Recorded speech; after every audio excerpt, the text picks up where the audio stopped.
Hello buddy, here I am Ayush Thakur. Welcome in my YouTube channel एम ऑफी यानी कि मैजिक ऑफ एजुकेशन।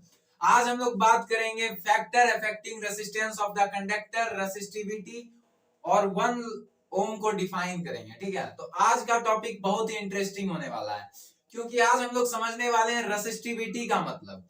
अक्सर बच्चे क्या किस चीज में कंफ्यूज रहते हैं, रेसिस्टेंस रेसिस्टिविटी। ठीक है, तो आज दोनों को समझेंगे आराम से। तो बिना किसी देरी के स्टार्ट करते हैं आज का हमारा वीडियो। लेकिन उससे पहले अगर आप हमारे चैनल को सब्सक्राइब नहीं किए हैं अभी तक तो प्लीज एमओफी को आप लोग अभी सब्सक्राइब करें और यहाँ से नॉलेज लेते रहें। ठीक है, तो चलिए स्टार्ट करते हैं हमारा वीडियो।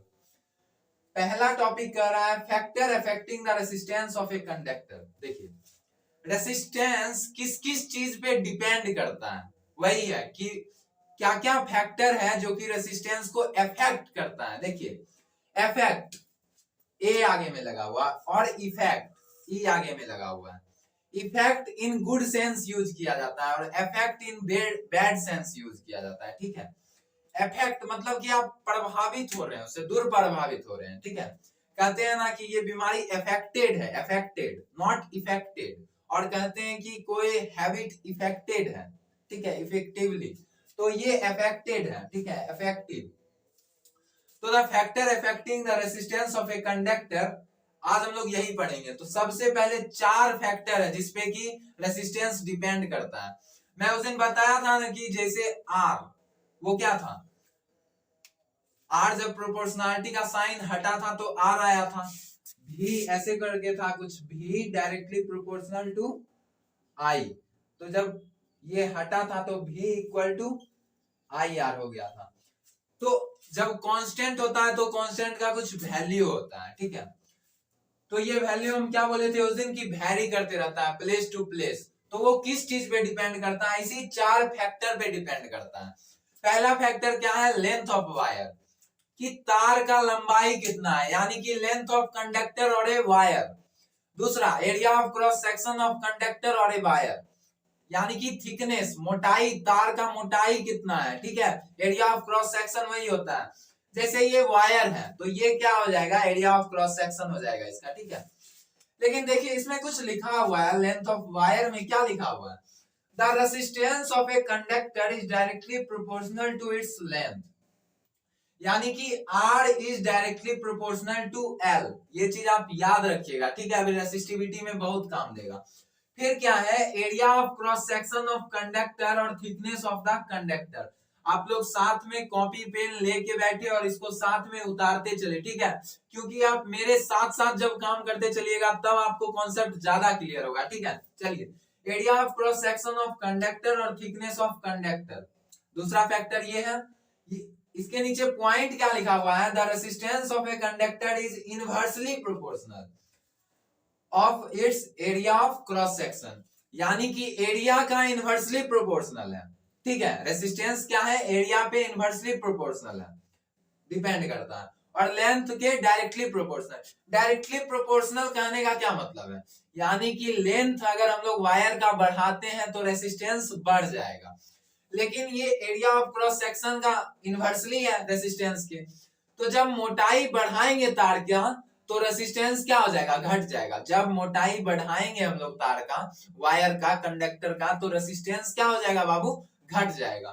ठीक है, अगला देखते हैं, nature of material of which the conductor is made. Actually यही होता है रेसिस्टिविटी। ठीक है, कि उसका नेचर कैसा है, मटेरियल का, वो किस मैटर से बना हुआ है, मटेरियल से बना हुआ है। ठीक है, जैसे कॉपर वायर आता है, एल्युमिनियम वायर आता है, आयरन वायर आता है, हर एक टाइप का वायर आता है। ठीक है, सिल्वर वायर भी आता होगा। ठीक है, आगे चलते हैं, टेम्परेचर ऑफ कंडक्टर, चौथा फैक्टर क्या है, टेम्परेचर ऑफ कंडक्टर। अगर आपसे 2-3 मार्क्स का क्वेश्चन पूछे कि फैक्टर अफेक्टिंग द रेसिस्टेंस क्या होगा, तो आपको सीधा सीधा लिख देना है, there are following factor which affect the resistance of conductor, length of wire, area of cross section of conductor और थिकनेस ऑफ कंडक्टर। ये बीच वाला पॉइंट आप लोगों को नहीं लिखना है। Nature of material of which the conductor is made, यानी कि नेचर क्या है मटेरियल का जिससे कंडक्टर बना हुआ है। अगला, टेम्परेचर ऑफ कंडक्टर। क्लियर है यहां तक बात, आगे चलते हैं। 1 ओम का डिफिनीशन देखते हैं। हम लोग ओम्स लॉ पढ़ लिए थे इससे पीछे वाले वीडियो में, ठीक है, लेकिन 1 ohms का डिफिनीशन नहीं देखे थे। तो 1 ohms का डिफिनीशन क्या कहता है, if 1 volt of potential difference is applied to the ends of a conductor, यानी कि अगर 1 वोल्ट पोटेंशियल डिफरेंस किसी कंडक्टर के एंड्स पे अप्लाई किया गया है, ठीक है, और उससे 1 एम्पियर का इलेक्ट्रिक करंट पास कर रहा है and 1 ampere of electric current flow throughs it, और उससे क्या कर रहा हो, 1 एम्पियर का इलेक्ट्रिक करंट फ्लो कर रहा हो, then the resistance of that conductor is 1 ohm, तब उस कंडक्टर का रेजिस्टेंस कितना होगा, 1 ओम। सीधा सा बात है बाबू, जब किसी भी कंडक्टर का पोटेंशियल डिफरेंस 1 वोल्ट हो और उसका उसे इलेक्ट्रिक करंट कितना पास कर रहा हो, 1 एम्पियर, तब उस कंडक्टर का रेसिस्टेंस कितने ओम का होगा, 1 ओम का। ठीक है, क्लियर है। आगे चलते, अब आया हमारा असली टॉपिक रेसिस्टिविटी। ठीक है, रेसिस्टिविटी। इसके बाद पक्का एक वीडियो बनाएंगे जिसमें कि हम आपको क्लियरली बताएंगे रेसिस्टेंस, रेसिस्टिविटी, रेसिस्टर। ठीक है, ये तीनों बवाल टॉपिक होने वाला है। ठीक है, देखते हैं रेसिस्टिविटी का definition. Resistivity of a conductor is a characteristics by which we can able to say, आप लोग शब्द पे गौर कीजिएगा। ठीक है, वर्ड पे। Resistivity of a conductor is a characteristics by which we can able to say that how strongly a material oppose the flows of charge through it। यानी कि क्या कह रहा है, रेसिस्टिविटी क्या है, कैरेक्टरिस्टिक्स है किसी भी मटेरियल का। ठीक है, कैरेक्टरिस्टिक्स है किसी भी कंडक्टर या मटेरियल। कंडक्टर क्या, किसी ना किसी मटेरियल से तो कंडक्टर बना हुआ ही होगा। ठीक है, तो उसका गुण है, उस मटेरियल का गुण है क्या, रेसिस्टिविटी। और उस गुण के वजह से हम लोग बता पाते हैं कि कौन सा मटेरियल कितना फोर्स या कितना ज्यादा स्ट्रांगली करंट के फ्लोज को रोकता है। ठीक है, फ्लो होने से रोकता है, करंट को फ्लो होने से रोकता है। ठीक है, रेसिस्टिविटी क्या है, एक गुण है किसी भी कंडक्टर का, जिसके वजह से हम लोग क्या बता पाते हैं कि how strongly we can say that how strongly a material oppose the charge through it।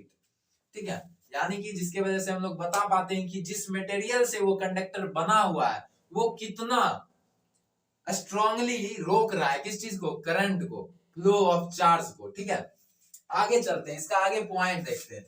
It is denoted by रो। रो को कैसे लिखते हैं बाबू, पी के तरह, पी पी। ठीक है, पी के तरह rho. It is denoted by rho. The SI unit of resistivity is ohm meter। Resistance का यूनिट क्या था, ओम।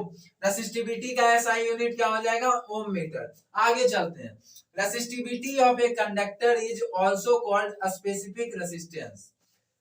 स्पेसिफिक रेसिस्टेंस का अगर कोई डिफिनीशन पूछ ले कि व्हाट इज स्पेसिफिक रेसिस्टेंस, तो इसका मतलब भी रेसिस्टिविटी ही होता है। ठीक है, यानी कि रेसिस्टिविटी का ही अनदर नेम क्या हो जाता है, स्पेसिफिक रेसिस्टेंस। ठीक है, अगर कोई आपको डिफाइन करने कह दे कि व्हाट इज स्पेसिफिक रेसिस्टेंस, तो आप रेसिस्टिविटी का डेफिनेशन लिख के आ सकते हैं।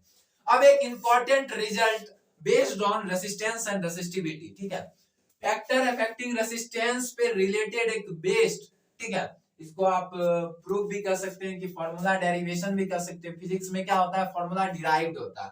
तो derivation of formula rho equal to R A by L, where R is resistance, A is area of cross section and L is length of conductor। चलिए तो देखते हैं, इसका हेडिंग पढ़ते हैं। Some important result upon resistivity and resistance of the conductor।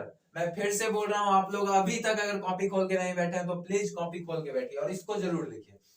As we know that, हम लोग जानते हैं resistance of a conductor is directly proportional to its length.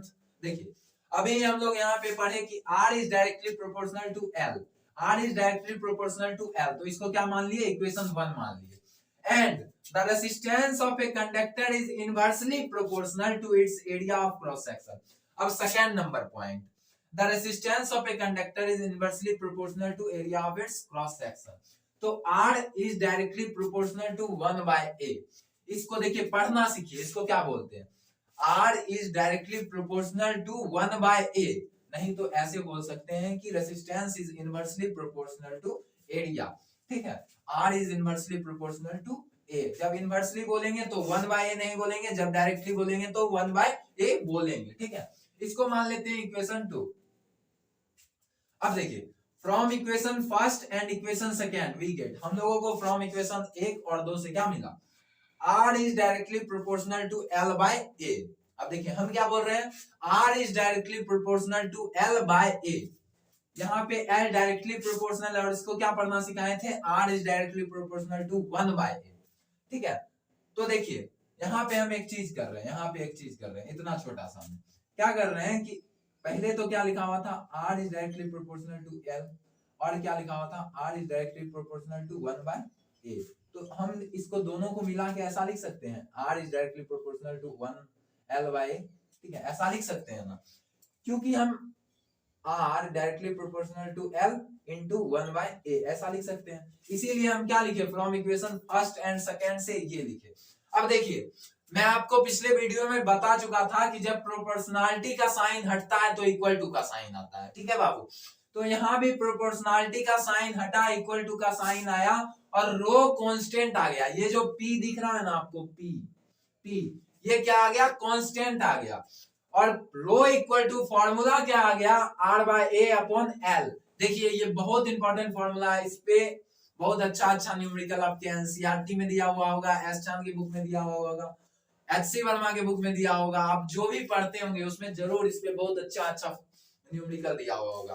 तो आप लोग जरूर प्रैक्टिस कीजिएगा इस फॉर्मूला के ऊपर न्यूमेरिकल। ठीक है, अब देखिए ये वीवीआई, इसको कॉपी में लिख लेना है, VVI rho equal to R upon RA upon L। ठीक है, आप लोग भी इस फॉर्मूला को एक बार अपने से, ठीक है, वीडियो खत्म होने के बाद अपने से डिराइव करके देखिए। ठीक है, तब ज्यादा मजा आएगा और कॉन्सेप्ट भी क्या होगा, क्रिस्टल क्लियर होगा। आगे चलिए, हियर P इज रेसिस्टिविटी, यहाँ पे जो रो है, सॉरी P बोल दिए, इसको रो पढ़ते हैं, रो। ठीक है, रो इक्वल टू रेसिस्टिविटी, बीजेबी बहुत जरूरी बात। ठीक है, rho is a constant and it is called resistivity of that conductor. Rho क्या है बाबू, यहाँ पे कांस्टेंट है, हम प्रोपोर्शनलिटी का साइन हटाएं तो रो क्या आया, कांस्टेंट आया, और इसी कांस्टेंट को क्या कहते हैं, रेसिस्टिविटी ऑफ कंडक्टर कहते हैं। ठीक है, तो आज के वीडियो में इतना ही।